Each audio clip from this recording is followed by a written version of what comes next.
Shalom Bapak Ibu Saudara-saudara, kembali kita ingin mendengar firman Tuhan. Hari ini akan dibawakan dari Maleakhi 2. Kita akan sama-sama diberkati dari apa yang disampaikan oleh firman Tuhan. Mungkin itu nasihat buat kita, mungkin itu teguran, dan pastinya ini akan memberkati setiap kita yang mendengarkan. Tapi sebelum masuk dalam pembelajaran lebih lanjut, mari kita siapkan hati untuk menghadap pada Tuhan.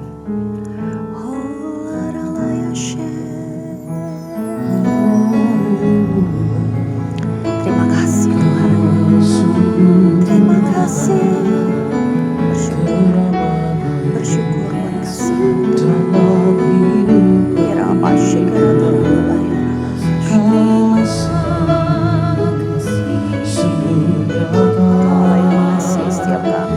Kau ada dalam hidup kami, kau berdaulat.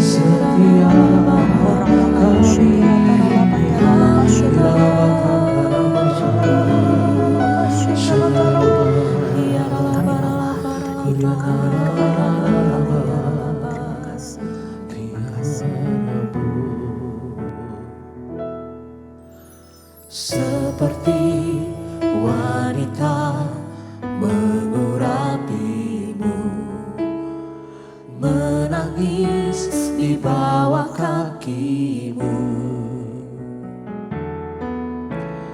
demikian hidupku mau mengasihimu.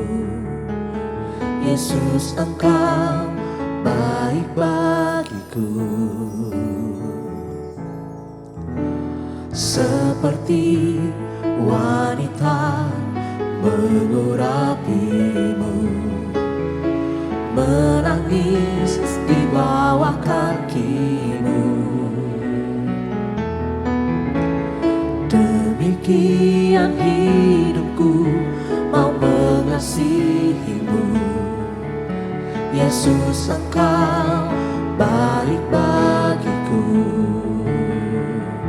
Sampai akhir ku menutup mata, ku tetap setia menanti janjimu. Sampai ku dapatkan mahkota kehidupanku, ku tetap setia untuk melayanimu.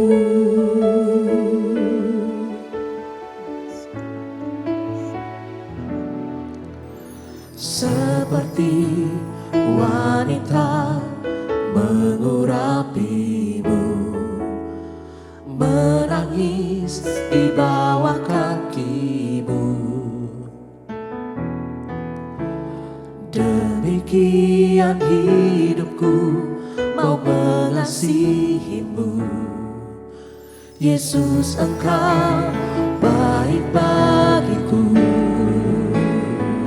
Sampai akhir ku menutup mata, ku tetap setia menanti janjimu. Sampai ku dapatkan mahkota kehidupanku, ku tetap setia untuk melayanimu. Sampai akhir ku menutup mata, ku tetap setia menanti janjimu. Sampai ku dapatkan mahkota kehidupanku, ku tetap setia untuk melayanimu.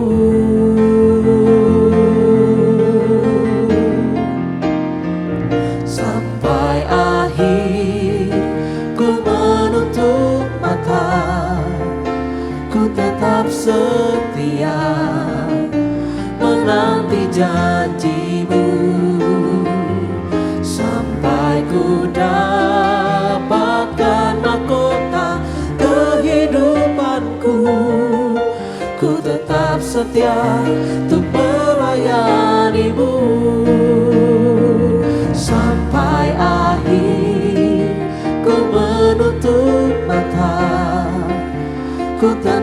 setia menanti janji-Mu sampai ku dapatkan mahkota kehidupanku. Ku tetap setia untuk melayani-Mu.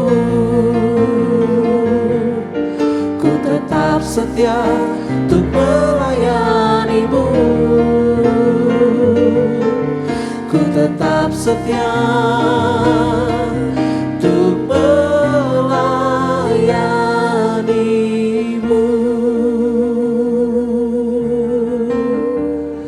Ku tetap setia, kami mau tetap di dalam-Mu Yesus Tuhan. Kau mengenal pribadi setia kami. Tiada yang tersembunyi bagi-Mu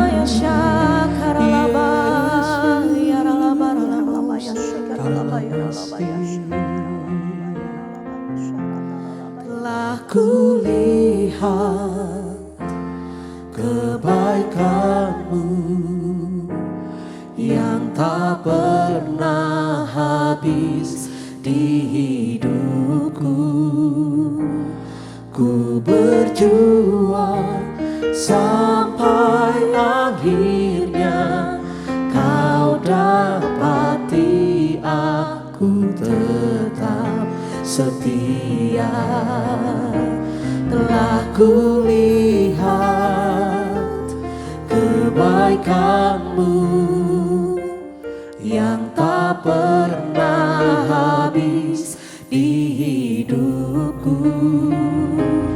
Ku berjuang sampai akhirnya Kau dapati aku tetap setia.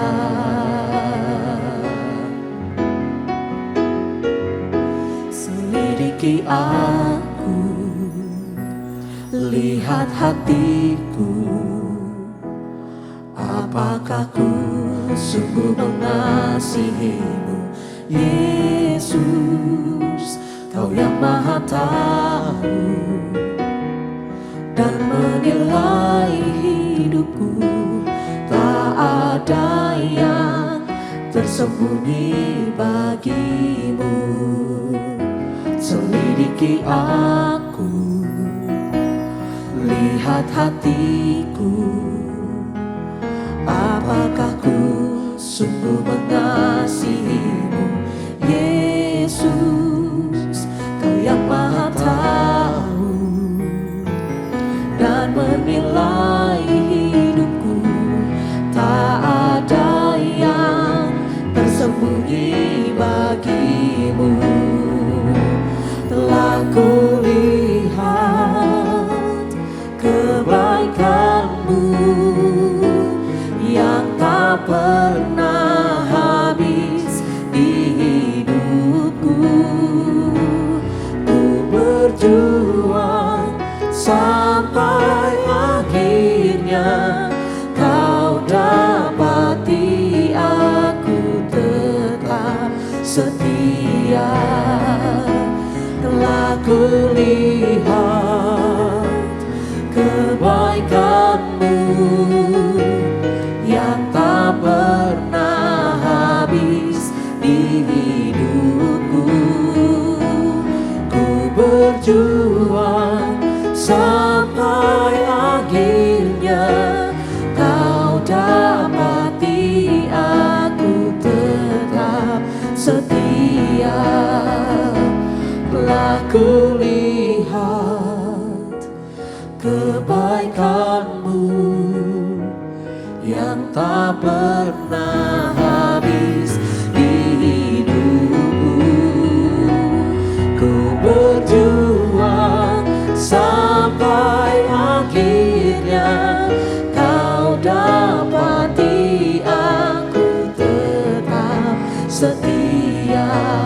Kau dapati aku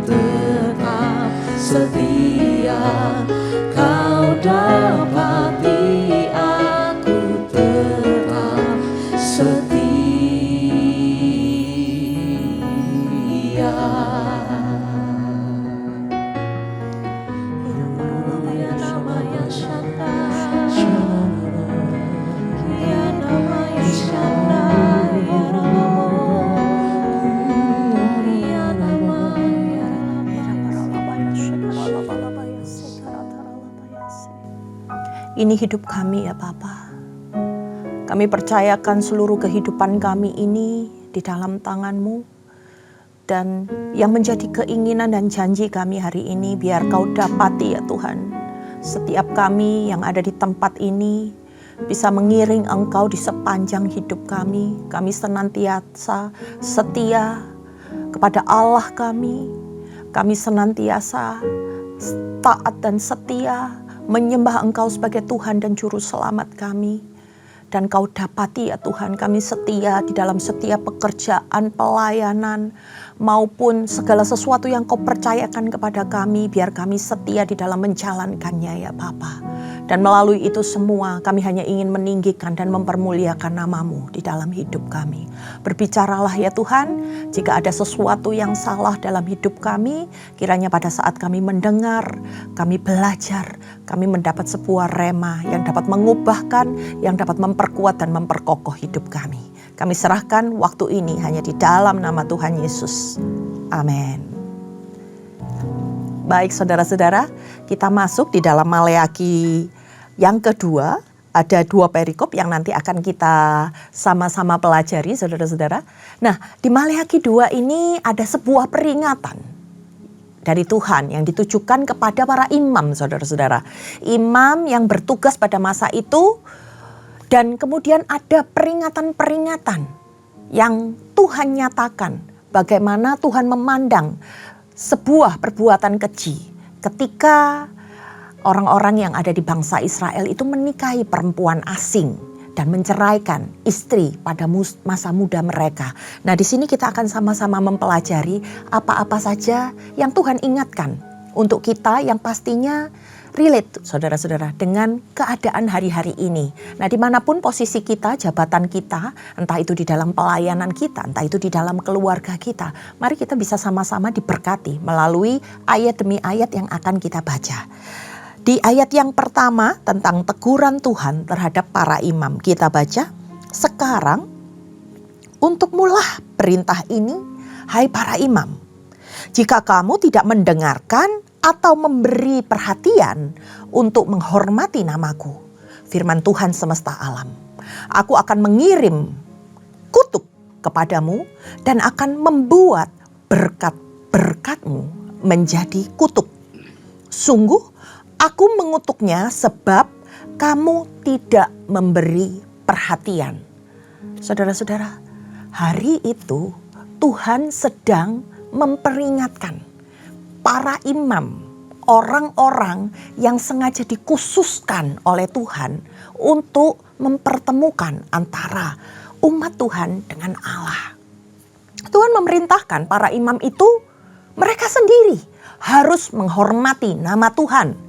Dan mereka diingatkan oleh Tuhan untuk menjalankan tugas-tugas mereka dengan benar. Dan mereka diminta untuk benar-benar memberikan perhatian bahwa mereka melakukan tugas-tugasnya ini untuk menghormati Tuhan. Mereka harus jadi teladan. Ini adalah firman Tuhan saudara-saudara. Karena apabila tidak, Tuhan sampaikan berkat-berkatmu akan menjadi kutuk. Kalau tidak, kalau mereka tidak mau mendengarkan, kalau mereka tidak mau memperbaiki segala perilaku mereka, Tuhan bilang apa yang harusnya mereka terima sebagai berkat akan menjadi kutuk. Nah, ini sesuatu yang mengerikan saudara-saudara. Karena pekerjaan sebagai seorang imam itu sebagai perantara. Tuhan menegur, kamu sendiri harus benar hidupnya. Kamu sendiri harus memberikan contoh dan teladan bagaimana kamu menghormati Tuhan dan Allah yang kamu sembah. Kemudian di ayat yang ketiga, sesungguhnya aku akan menghajar keturunanmu dan akan menebar kotoran ke mukamu, kotoran kurban hari rayamu. Kamu akan diangkut bersama-sama. Ketahuilah bahwa aku yang mengirim perintah ini kepadamu, supaya perjanjianku dengan Lewi tetap berlaku. Firman Tuhan semesta alam. Nah, ancaman yang Tuhan sampaikan ini begitu keras saudara-saudara. Karena apa? Karena pentingnya jabatan seorang imam di mata Tuhan. Lalu kemudian dikatakan di situ bahwa mereka harus benar-benar melakukan apa yang Tuhan mau. Karena kalau tidak, Tuhan akan menghajar mereka. Terus kemudian ada kata, ketahuilah bahwa aku yang mengirim perintah ini. Tuhan memastikan bahwa ini adalah perjanjian yang Tuhan nyatakan. Perjanjian yang harus mereka dengar. Ketika mereka mengangkat tangan mereka untuk memberkati umat, kondisi dalam hidup mereka sendiri harus layak. Sehingga mereka tidak kehilangan kuasa di dalam jabatannya. Saudara-saudara, Tuhan pernah berjanji di dalam Ulangan 10 ayat yang ke-8 dan ke-9. Ketika Tuhan menunjuk suku Lewi untuk mereka boleh mengangkut tabut perjanjian Tuhan. Di sini Tuhan memang mengkhususkan kaum Lewi. Karena mereka ini ditujukan untuk tugas yang mulia, yaitu melayani Tuhan dan untuk memberi berkat demi namanya. Bahkan sampai hari ini, seorang imam itu akan mengangkat tangannya dan akan memberikan berkat bagi setiap umat-umat Tuhan. Dan dikatakan di dalam firman Tuhan, suku Lewi itu memang tidak memiliki bagian pusaka seperti yang dibagi kepada suku-suku yang lain. Tetapi milik pusaka mereka adalah Tuhan. Tuhan yang akan membagikan bagian mereka sesuai dengan porsi mereka. Jadi seorang imam ini mempunyai hubungan yang khusus dengan Tuhan. Untuk itu Tuhan nyatakan mereka harus benar-benar menjaga hubungan mereka dengan Tuhan. Mereka harus menghormati Tuhan bukan hanya ketika mereka melakukan pekerjaan. Tetapi di saat-saat sela-sela kehidupan mereka apapun, mereka harus menghormati Tuhan. Mereka harus menjadi contoh dan teladan. Sebab mereka dikhususkan untuk itu. Nah, ini penting sekali saudara-saudara. Perjanjian dengan kaum Lewi itu dimaksud untuk ketika mereka mempersembahkan sesuatu, Tuhan bisa mencurahkan berkatnya atas umat-umatnya. Ketika dia menaikkan sebuah persembahan kepada Tuhan, maka Tuhan akan mentahirkan setiap dosa-dosa yang dilakukan oleh umat Tuhan. Jadi ini berlaku ketika pada zaman Musa kepada suku Lewi. Nah, ketika para imam itu dikatakan mereka nggak perlu bekerja karena mereka akan mendapat bagian dari Tuhan. Tapi mereka harus melakukan tugas itu dengan benar. Mereka harus menjaga hati mereka. Dan sehingga Tuhan bisa mencurahkan berkat-berkatnya melalui imam tersebut kepada umat-umat Tuhan. Kita lanjutkan di ayat yang kelima. Perjanjianku dengan dia, yakni kehidupan dan damai sejahtera, kuberikan kepadanya. Juga rasa takut, supaya ia takut kepadaku dan gentar terhadap namaku. Dikatakan perjanjian antara Tuhan dengan orang Lewi adalah memberikan kepada mereka yang namanya kehidupan dan kesejahteraan. Sementara dari mereka sendiri, dari para imam sendiri, Tuhan ingatkan yang harus mereka lakukan adalah bagaimana mereka menjaga hidup mereka untuk hidup takut akan Tuhan dan senantiasa melakukan tugasnya di dalam kekudusan. Di ayat yang ke-6 saudara-saudara, pengajaran yang benar ada dalam mulutnya dan yang salah tidak terdapat pada bibirnya. Dalam damai sejahtera dan kejujuran ia berjalan bersama aku. Dan banyak orang dibuatnya berbalik dari kesalahan. Ayat 6 ini sangat penting. Sebagai sebuah pegangan yang harus dipegang oleh para imam, bahkan para hamba-hamba Tuhan sampai hari ini. Bahwa setiap pengajaran-pengajaran yang keluar dari mulutnya, dari bibirnya harus merupakan pengajaran-pengajaran yang benar dan tidak boleh ada salah. Dalam pengucapan, dalam apa yang diperbuat oleh setiap imam-imam atau hamba-hamba Tuhan tersebut. Sehingga apa yang disampaikan bukan hanya hal-hal yang ingin didengar untuk menyenangkan telinga orang lain, untuk menghibur orang lain. Tapi ingat, apa yang dilakukan oleh para imam harus mendatangkan yang namanya damai sejahtera. Tidak boleh ada kebohongan, apalagi untuk kepentingan diri sendiri. Karena tujuan imam itu apa? Mereka ditujukan untuk membuat orang-orang bertobat, berbalik dari segala yang jahat, ketika umat Tuhan melenceng jalannya, tugas seorang imam, tugas seorang hamba Tuhan adalah meluruskan jalan mereka, menegur mereka, mengingatkan mereka, sehingga mereka bisa berbalik kepada jalan-jalan yang benar. Untuk itu para imam bukan hanya dipercaya mulutnya, tetapi juga dipercaya perbuatannya, sehingga orang juga bisa melihat teladan dari apa yang mereka lakukan. Di ayat berikutnya, sebab bibir seorang imam memelihara pengetahuan dan mencari pengajaran dari mulutnya, karena dialah utusan Tuhan semesta alam. Seorang imam, seorang hamba Tuhan dikhususkan, ditugaskan oleh Tuhan untuk mengajar. Dan kemudian bagaimana mereka bisa membawa umat Tuhan ini berjalan menurut kebenaran yang Tuhan tunjukkan. Seorang imam, seorang hamba Tuhan, ini adalah seorang utusan Allah. Maka dari itu, dari apa yang diperkatakannya, dari apa yang dilakukannya, dari apa yang ada di dalam pikirannya, orang-orang bisa mencari pengajaran dari dalam bibirnya, dari dalam kehidupannya, dan orang-orang bisa diluruskan, orang-orang bisa diselamatkan, orang yang lemah bisa dikuatkan. Ini adalah tugas dari seorang imam atau hamba Tuhan. Di ayat yang selanjutnya, tetapi kamu, Tuhan menegur imam pada masa itu, menyimpang dari jalan. Kamu membuat banyak orang tersandung dengan pengajaranmu. Kamu merusak perjanjian dengan Lewi, firman Tuhan semesta alam. Tapi pada masa itu saudara-saudara, mereka melakukan sesuatu yang menyimpang dan membawa umat Tuhan itu keluar dari jalannya. Ada beberapa catatan dan tafsiran apa-apa saja yang dilakukan imam pada waktu itu. Mereka menggunakan roti yang tidak kudus ketika mereka mempersembahkan persembahan. Lalu mereka mempersembahkan korban berupa binatang yang cacat. Dan ini sangat dibenci oleh Tuhan. Tidak memprioritaskan bagaimana jemaat datang dengan benar di hadapan Tuhan. Mereka tidak memberikan teladan-teladan. Mereka bahkan dikatakan pilih kasih. Ini yang terjadi. Penyimpangan-penyimpangan pada masa itu. Sehingga Tuhan menegur imam. Tuhan menegur hamba Tuhan yang seharusnya berada di garda depan.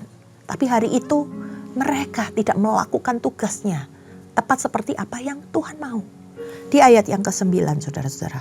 Maka aku pun akan membuat kamu hina dan rendah di depan seluruh umat ini. Oleh karena kamu tidak mengikuti jalanku, tetapi memandang bulu dalam pengajaranmu. Pandang bulu ini kalau saya baca diartikan sebagai tidak membeda-bedakan orang. Imam tugasnya universal. Tidak boleh mengelompok-ngelompokkan orang. Tidak boleh membeda-bedakan orang. Dalam beberapa tafsiran mengatakan mereka melakukan tindakan korupsi. Dan mereka berjalan dengan tidak benar di hadapan Tuhan. Mereka pilih kasih terhadap kelompok-kelompok yang mungkin bisa memberikan keuntungan kepada mereka. Mereka lebih mengasihi. Sedangkan kelompok-kelompok yang mungkin tidak menguntungkan mereka, mereka bedakan. Dan mereka ini tidak dikenan oleh Tuhan. Mereka membiarkan, seolah-olah membiarkan orang-orang ini berbuat dosa demi keuntungan para imam sendiri. Sehingga para imam ini dipandang rendah dan hina di mata Tuhan. Umat Allah posisinya sama di hadapan Tuhan. Tetapi seringkali manusia menilai dengan keberadaan masing-masing orang. Di sini diingatkan bahwa para imam, para hamba Tuhan tidak boleh pandang bulu. Tidak boleh membeda-bedakan antar umat Tuhan. Karena semuanya harus dilayani dengan cara yang sama. Semuanya memiliki hal-hal yang bisa mereka bawa ke hadapan Tuhan. Sehingga kita tidak boleh mengelompok-ngelompokkan umat Tuhan menurut pemikiran penilaian kita sendiri. Nah, ini adalah teguran-teguran yang Tuhan sampaikan ketika Tuhan mendapati bagaimana keadaan umat dan para imam pada masa itu. Di ayat yang selanjutnya ada teguran dari Tuhan atas kawin campur dan perceraian, di mana di dalam perikopnya Tuhan memarahi Israel karena adanya kawin campur dan perceraian yang mereka lakukan. Kita mulai di ayat yang ke-10. Bukankah kita sekalian mempunyai satu Bapa? Bukankah kita diciptakan oleh satu Allah? Lalu mengapa kita berkhianat satu sama lain sehingga menajiskan perjanjian nenek moyang kita? Yehuda berkhianat. Perbuatan yang menjijikkan dilakukan di Israel serta Yerusalem. Sebab Yehuda telah menajiskan tempat kudus yang dikasihi Tuhan dan telah menjadi suami anak perempuan ilah asing. Nah, perhatikan di ayat 10 saudara-saudara. Dikatakan bukankah kita sekalian mempunyai satu Bapa? Bapanya ditulis dengan huruf B kecil. Beberapa tafsiran diartikan bahwa ini merujuk kepada bahwa bangsa Israel berasal dari satu bapa, yaitu Abraham sebagai bapa segala bangsa. Nah, Tuhan ini menciptakan mereka. Bahkan Tuhan memilih keturunan Abraham ini sebagai umat pilihannya. Tetapi mengapa bangsa Israel ini berkhianat dan menajiskan perjanjian antara Allah dengan umatnya? Apa yang mereka lakukan dipandang Tuhan sebagai perbuatan-perbuatan yang keji. Ini berkaitan dengan berhala-berhala. Ini berkaitan dengan menajiskan tempat kudus. Berkaitan dengan ketidaktaatan mereka dan ketidakmurnian hati mereka. Gimana mereka menyembah ilah-ilah asing. Bahkan dikatakan mereka telah menjadi suami dari Allah perempuan asing. Artinya apa? Mereka menikahi perempuan-perempuan asing. Mereka yang menyembah berhala. Dan mereka menikahi perempuan-perempuan ini. Ini sungguh merupakan suatu perbuatan keji di mata Tuhan. Mereka tahu kebenaran, mereka tahu aturan yang Tuhan sudah nyatakan dan sampaikan kepada mereka. Tapi mereka melanggar itu semua. Dengan melakukan dosa-dosa yang dilarang oleh Tuhan. Kita lanjutkan di ayat yang ke-12. Kiranya Tuhan melenyapkan dari kemah-kemah Yakub segenap keturunan orang yang berbuat demikian. Sekalipun ia membawa persembahan kepada Tuhan semesta alam. Kemah-kemah Yakub ini adalah umat Israel, gambaran umat Israel. Tuhan gak peduli seberapa banyak mereka membawa persembahan, sebagus apa persembahan mereka, Tuhan gak peduli. Yang mendasari persembahan itu diterima oleh Tuhan adalah perbuatan yang benar dalam hidup mereka. Dan Tuhan berfirman, ketika kamu tidak melakukan itu, maka Tuhan akan melenyapkan mereka. Tuhan akan membuat kemah-kemah Yakub itu lenyap. Dan segenap keturunan orang yang berbuat demikian juga ikut dilenyapkan. Karena Tuhan tidak bisa dirayu dengan persembahan. Tapi Tuhan ingin supaya ketika mereka datang, itu mereka datang dengan posisi hati yang benar. Mereka datang dengan melakukan perbuatan-perbuatan yang benar menurut aturan-aturan Tuhan. Lalu di ayat yang ke-13 dikatakan, inilah hal yang kedua yang kamu lakukan. Selain yang pertama tadi, kamu menutupi mezbah Tuhan dengan air mata, dengan tangisan dan rintihan. Oleh karena ia tidak lagi berpaling kepada persembahan yang tidak berkenan menerimanya dari tanganmu. Lalu kamu bertanya, karena apa? Karena Tuhan telah menjadi saksi antara engkau dan istri masa mudamu yang telah kau khianati, padahal dialah teman hidupmu dan istri perjanjianmu. Lalu apa yang mereka lakukan ketika Tuhan sudah tidak menghiraukan persembahan mereka? Mereka seolah-olah mengasihani diri mereka sendiri. Mereka merintih, menangis. Karena mereka tahu persembahan mereka sudah tidak diindahkan lagi oleh Tuhan. Orang-orang Israel ini paling takut saudara-saudara. Apabila ketika mereka mempersembahkan persembahan dan Tuhan tidak berkenan dengan apa yang mereka persembahkan. Lalu mereka mulai bertanya-tanya, mengapa ya Tuhan? Mengapa ya Tuhan engkau tidak mengindahkan apa yang kami persembahkan? Tuhan menjawab, karena kamu tidak setia dengan istri pada masa mudamu.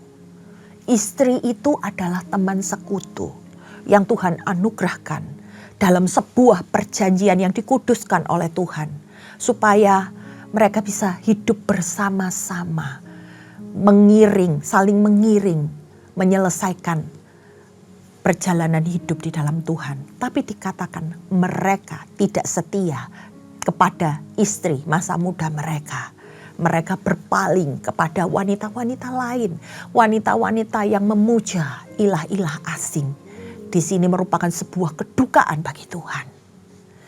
Di ayat yang ke-15 kita lihat, bukankah Dia yang esa menjadikan mereka daging dan roh menyatu?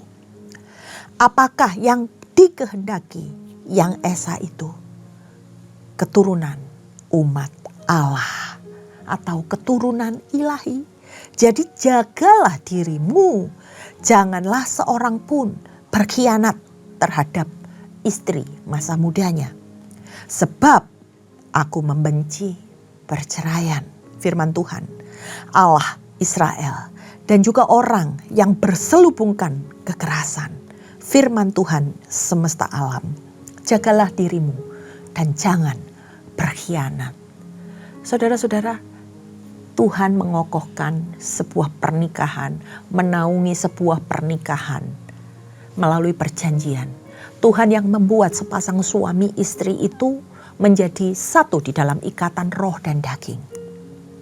Sehingga jangan kita mengawali dengan roh tapi mengakhirinya dengan daging.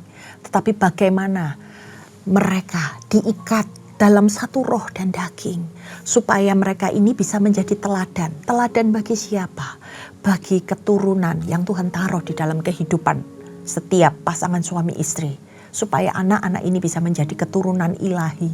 Supaya dari orang tua yang menjaga kehidupannya kudus, mereka yang menjaga keutuhan rumah tangganya, anak-anak ini bisa belajar mengenai kasih Tuhan.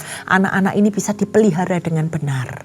Anak-anak ini bisa nantinya melalui apa yang dia lihat dari orang tuanya. Mereka juga bisa menghormati dan menaati Tuhan. Sehingga perkawinan mereka menjadi berkat buat anak cucu mereka. Karena ada satu kesatuan. Tuhan benar-benar membenci yang namanya perceraian.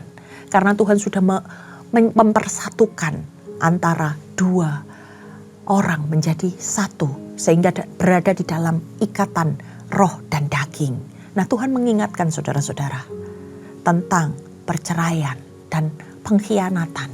Mungkin hari-hari ini kita begitu banyak melihat orang-orang di dunia luar itu yang demikian gampang ketika mereka ingin berpisah dan bercerai. Tapi hari itu Tuhan ingatkan, bagaimanapun istri pada masa mudamu itu mengandung perjanjian antara engkau dengan Tuhan. Bagaimana Tuhan akan memberkati keluargamu, anak keturunanmu. Jadi jangan pernah buat Tuhan kecewa. Pelihara segala sesuatu yang Tuhan percayakan dalam kehidupan kita. Di perikop berikutnya, Tuhan mendatangkan hukuman. Mari kita baca di ayat yang ke-17. Kamu membuat Tuhan lelah dengan perkataanmu. Tetapi kamu bertanya, bagaimanakah kami melelahkan Dia? Dengan berkata, setiap orang yang berbuat jahat itu baik di mata Tuhan. Ia berkenan kepada mereka. Atau dengan bertanya, di manakah Allah yang adil itu? Saudara-saudara, pada intinya Tuhan itu membenci kejahatan. Jangan memutarbalikkan fakta. Ketika Anda didapati salah, Anda harus bisa menyadari, Anda harus bisa menerima teguran, dan Anda bisa untuk mempunyai kesempatan dipulihkan. Anda bisa bertobat, Anda bisa melihat melalui segala apapun yang Anda lakukan di masa lalu. Itu suatu dosa yang Tuhan benci, sehingga jangan sampai penghukuman Tuhan itu datang. Karena Tuhan sangat membenci kejahatan, dan orang yang melakukan kejahatan pasti akan menerima penghukuman dari Tuhan. Gak perlu kita membela diri, gak perlu kita memutarbalikkan fakta dan berkata bahwa Tuhan ini benar kok. Menghibur diri atau mencari kubu-kubu yang bisa menguatkan kejahatan-kejahatan Anda. Mari saudara-saudara, ketika kita datang di hadapan Tuhan, kita seperti sebuah kertas yang polos. sehingga Tuhan bisa menuliskan apa-apa saja yang harus kita perbaiki. Hari ini kita banyak belajar tentang teguran Tuhan. Ini juga termasuk teguran buat kita para hamba-hamba Tuhan, teguran buat kita yang ada di dalam sebuah keluarga. Bagaimana Tuhan itu sudah dengan detail menyampaikan apa yang boleh kita lakukan, apa yang tidak boleh kita lakukan. Bahkan sampai hari-hari ini saudara-saudara, kita masih tetap sama. Kita seringkali mendukakan Tuhan, kita seringkali membuat kekejian di hadapan Tuhan, bahkan kita seringkali menghindari dari kesalahan yang sudah Tuhan nyatakan. Tapi hari ini kalau saudara menerima teguran dari Tuhan, entah itu tentang pekerjaan pelayanan, atau mungkin itu tentang keluarga, ataupun mungkin tentang pembenaran diri yang mungkin terbersit dalam pikiran kita, aku gak salah, dari mana aku bisa dipersalahkan, Anda merasa diri Anda benar. Tapi kalau hari ini Tuhan bilang, jangan membuat Tuhan lelah dengan perkataanmu. Artinya, jangan ngeyel. Jangan Anda berusaha terus-menerus membela diri di hadapan Tuhan dengan bertanya-tanya, apa yang melelahkan Tuhan? Apa yang salah dalam kehidupanku? Apakah Tuhan adil ketika menempatkan aku dalam posisi yang seperti ini? Hati-hati saudara-saudara. Tuhan hari ini secara khusus mendatangi kita untuk menyampaikan apa yang ada di dalam isi hati Tuhan. Dan kiranya kita semua bisa berbalik dari jalan-jalan yang jahat dan kita bisa didapati benar. Masih ada waktu, masih ada kesempatan untuk kita boleh memperbaiki segala yang salah.